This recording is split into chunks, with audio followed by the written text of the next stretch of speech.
È il secondo in Sicilia, il terzo in Italia. Marco Zambuto è tra i sindaci più amati dell'isola, dopo Orlando è tra i più amati del paese. A decretarlo l'annuale sondaggio di Governance Poll 2012, condotto da IPR Marketing per conto del quotidiano economico Il Sole 24 Ore. Un successo personale per il sindaco di Agrigento, che in un recente sondaggio risultava secondo dietro quello di Cagliari per bellezza.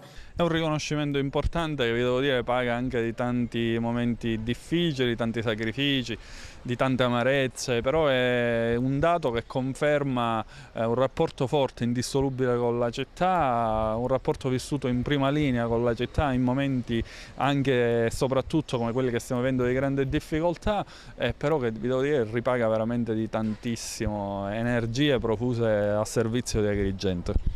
Un sondaggio, quello condotto dal Sole 24 Ore, che tiene conto dei risultati elettorali ottenuti dai sindaci ed in particolare da Zambuto, che a maggio è stato rieletto con oltre il 70% dei consensi. Ma Zambuto crede ancora di avere il gradimento dei cittadini. Ma io assolutamente sì, è un dato che vivo ogni giorno,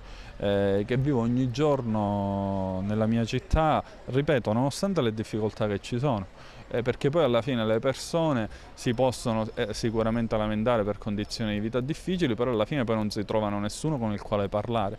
E alla fine in questi anni siamo stati l'unico riferimento in questa città con la quale le persone hanno potuto parlare, si sono potute confrontare, hanno potuto dialogare, hanno potuto anche esternare le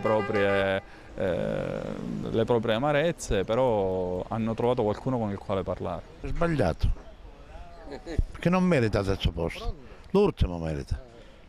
Questa città, da quando io ci ho votato, sono pentitissimo di averci votato, è ridotta più misera di come era prima. È un ragazzo in gamba, potrebbe fare di più e se gli danno la possibilità di avere qualche finanziamento anche da parte della regione, perché con i soldi forse del comune, delle entrate che ci sono magari saranno poche, quindi anche lui a voler fare qualche cosa magari non ce la fa, non lo so, penso che sia questo il problema. Lei cosa ne pensa? Non me ne parlasse, è una delusione sta.